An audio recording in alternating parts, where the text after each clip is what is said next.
Selamat pagi, salam sejahtera untuk kita semua. Puji Tuhan, kita bertemu lagi dalam waktu teduh Gereja Toraja Jemaat Bogor.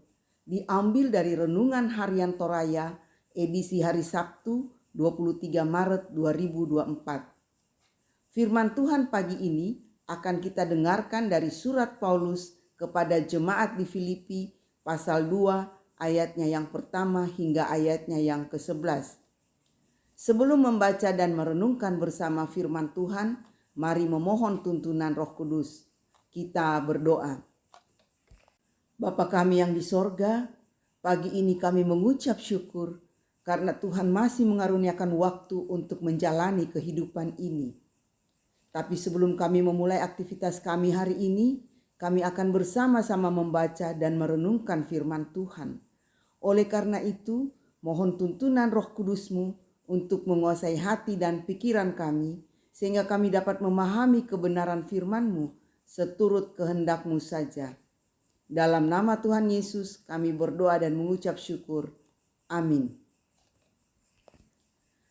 Bacaan kita dari Surat Paulus kepada jemaat di Filipi pasal 2 ayat pertama hingga ayatnya yang ke-11.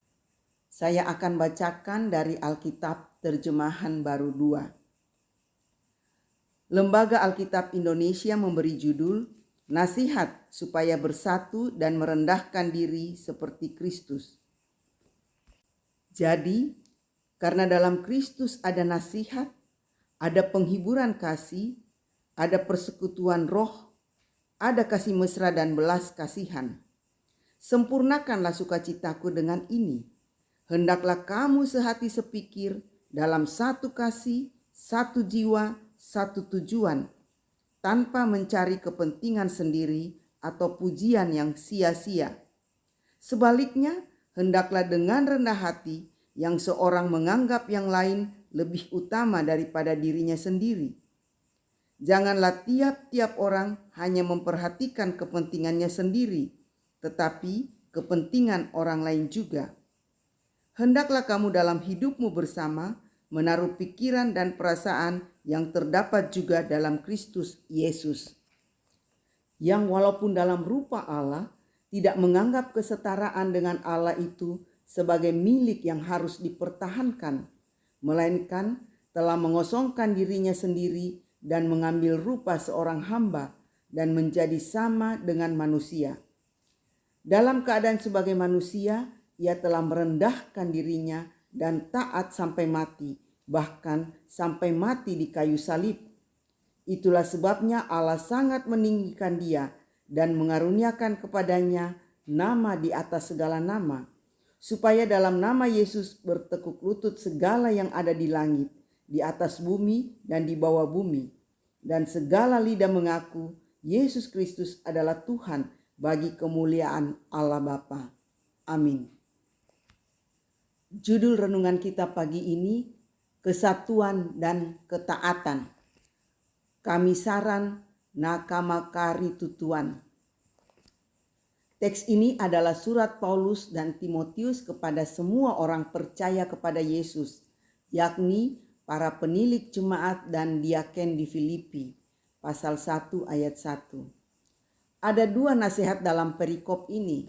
Pertama, nasihat kepada jemaat untuk terus memelihara kesatuan. Kesatuan akan tercipta apabila jemaat selalu sehati sepikir, satu kasih, satu jiwa, satu tujuan, tidak mencari kepentingan sendiri atau puji-pujian yang sia-sia. Ayat 2-4. Nasihat yang kedua adalah ajakan untuk meneladani Kristus dalam kerendahan hatinya. Dalam statusnya sebagai Allah, Kristus merendahkan diri menjadi sama dengan manusia, bahkan taat sampai mati. Ayat 5 hingga ayat 8. Orang percaya dituntut untuk meneladani kerendahan hati Kristus sebagai bukti seorang pengikut Kristus yang sejati. Yesus mengosongkan dirinya dari apa yang sangat agung yang dimilikinya dan merendahkan dirinya menjadi hina. Namun demikian, Ia tidak melarikan diri, tidak berhenti, dan tidak juga berkecil hati. Yesus terus melanjutkan pekerjaannya dengan teguh dan gigih sekalipun. Ia sampai pada bagian yang tersulit darinya. Berbicara tentang kerendahan hati dalam teks ini berarti membahas mengenai eksistensi Yesus, bahwa dia telah memperlihatkan prinsip-prinsip kehidupan moralitas yang agung. Paulus memaparkan narasi pujian terhadap Yesus untuk menjelaskan tentang teladan Yesus yang harus menjadi laku hidup orang Kristen. Pengosongan diri atau kenosis yang dilakukan Yesus Kristus harus menjadi dasar dalam membangun spiritualitas Kristen. Kerendahan hati dan ketaatan kepada Bapa memberi inspirasi bagi kehidupan orang Kristen masa kini. Corak kehidupan Yesus yang mulia dan rendah hati itu hendaknya menggugah dan menggerakkan orang Kristen untuk hidup serupa dengan Dia. Yesus bukan hanya rendah hati, tetapi juga taat sepenuh hati kepada Bapa. Amin. Mari kita berdoa. Tuhan Bapa dalam surga, terima kasih untuk firman yang sudah kami dengarkan. Biarlah dalam hidup kami meneladani pribadi Yesus yang rendah hati dan taat sepenuhnya kepada Tuhan. Kami berdoa untuk berbagai pergumulan hidup yang dihadapi oleh jemaat Tuhan.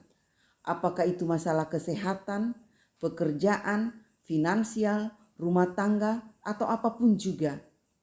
Tuhan berikan kekuatan dan jalan keluar untuk setiap pergumulan jemaat-Mu. Dan biarlah melalui berbagai pergumulan tersebut hubungan dengan Tuhan makin intim. Dan kami tidak mencari kekuatan dan perlindungan lain selain kepada Tuhan. Untuk jemaat yang bersuka cita karena berbagai alasan, Tuhan sempurnakan sukacita mereka dan segala ungkapan syukur dipanjatkan hanya kehadirat Tuhan. Pimpin kami sepanjang hari ini dan hari selanjutnya. Biarlah kami selalu melakukan hal yang menyenangkan hati Tuhan. Jauhkan daripada kami melakukan hal yang tidak berkenan di hadirat-Mu. Dalam nama Tuhan Yesus kami berdoa dan mengucap syukur. Amin. Demikianlah waktu teduh pagi ini. Tuhan Yesus memberkati. Selamat beraktivitas.